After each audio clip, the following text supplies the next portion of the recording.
Good day, I'm Twyla Whelan and this is your JIS News for Monday, March 3, 2025.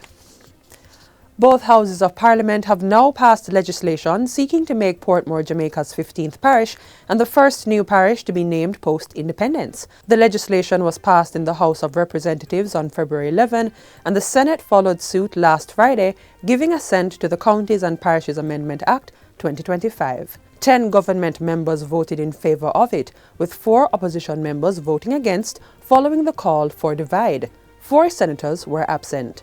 Leader of government business in the Upper House and Minister of Foreign Affairs and Foreign Trade, Senator Kamina Johnson-Smith, piloted the legislation.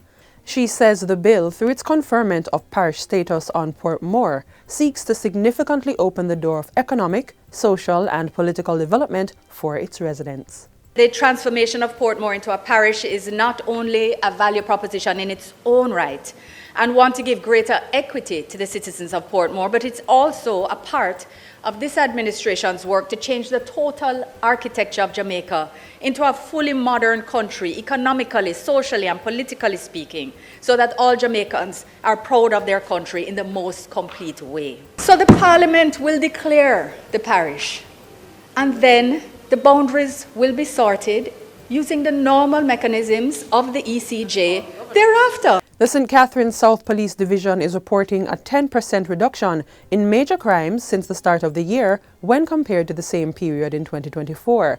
There is also a 57% clear-up rate in cases, especially murder, for the division, which comprises Portmore, Central Village and Old Harbour. Commanding Officer of the division, Superintendent Leighton Gray, updated Prime Minister Dr. Andrew Holness while on a tour of the Portmore Resilience Park on Friday. Superintendent Gray attributes the success to support from other police divisions and the residents. They themselves are pleased to see the police in this space. The Gregory Park space, the Central Village, the Old Harbour, yes. And with the new police post in Gregory Park. It has been tremendous. The residents welcome it so much that is now the hub where we actually have that meeting. The persons come and hang out even with the police, build that level of camaraderie. Prime Minister Holness says the model of the new container police post in Gregory Park will be expanded to other areas. We are very happy with the progress being made with that new installation. Yes, sir. It's something that we will probably replicate in other hotspot communities. Yes, Meanwhile, the Prime Minister says the Portmore Resilience Park is to be the pride of parks across the island. The commitment we make is that all parishes in Jamaica will have a parish park. So Portmore, which will become the newest parish for Jamaica, this will be its parish park. And the name says it all. Resilience. The ability to withstand shocks and hardships, absorb and recover, but recover even better than you were before, of your own will and volition. And that is what we see in Portmore. During a tour on Friday, Dr. Holness revealed that the work was at the 50% mark and the project was on target to be completed within budget by September this year. The Urban Development Corporation, UDC, will be responsible for the maintenance of the modern, multifunctional park that's designed to enhance residents' quality of life. The UDC is coming alive and you're going to see many more projects like this. You know, Harmony Park has transformed Montego Bay, literally. When you go there and you see the energy, it's transformational. I expect no less of this park, and in the coming budget you will hear some announcements of other parks for which we expect the UDC to play a role.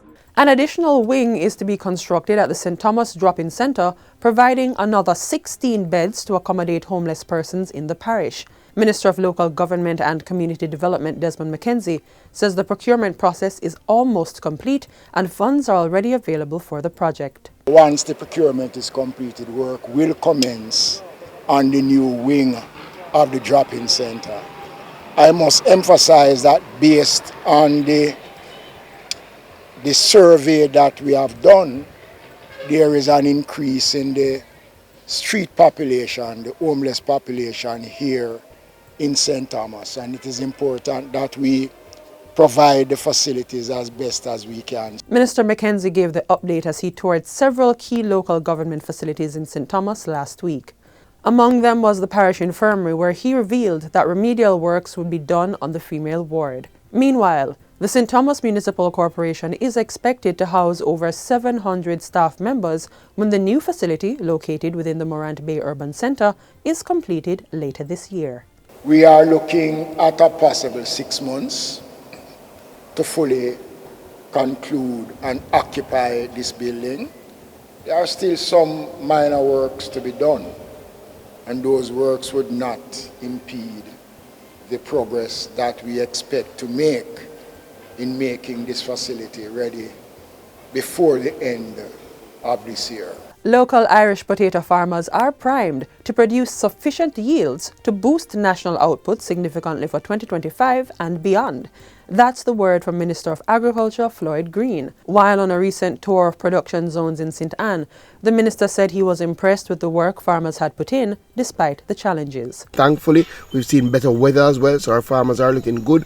On the Irish potato side, we're seeing heightened productivity, and that's excellent for our farmers because they've been through 2 difficult years, and we know that this year they will see a return to profitability. A major focus of the minister's tour was an inspection of catchment tanks to assess their effectiveness ahead of the upcoming dry season.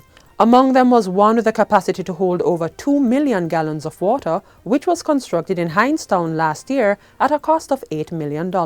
I'm very happy to come back this year and to see that it is in operation. It is operational. We would have gone through a period of extensive rainfall and it would have caught the water. So thankfully, we're still getting good weather, but we know a dry period will come. And when the dry period will come, the farmers in this area will be able to continue planting. 11 such ponds have been completed across key agricultural zones to help farmers build resilience during dry periods. Minister Green is encouraging farmers who have benefited from these catchment ponds to explore the production of other crops that could offer higher returns. And finally, $3.19 billion has been allocated to support administrative duties for the holding of a general election, which is constitutionally due this year. The funds are outlined in the current budget of the 2025-2026 estimates of expenditure. The breakdown shows $1.24 billion going towards the registration of voters, purchase and production of ID cards, and to produce an updated official voters list. Another $1.95 billion will directly support the holding of the election. Of this figure, $67 million will be used to purchase equipment. And that's it for JIS News Today. I'm Twyla Whelan. Thanks for watching.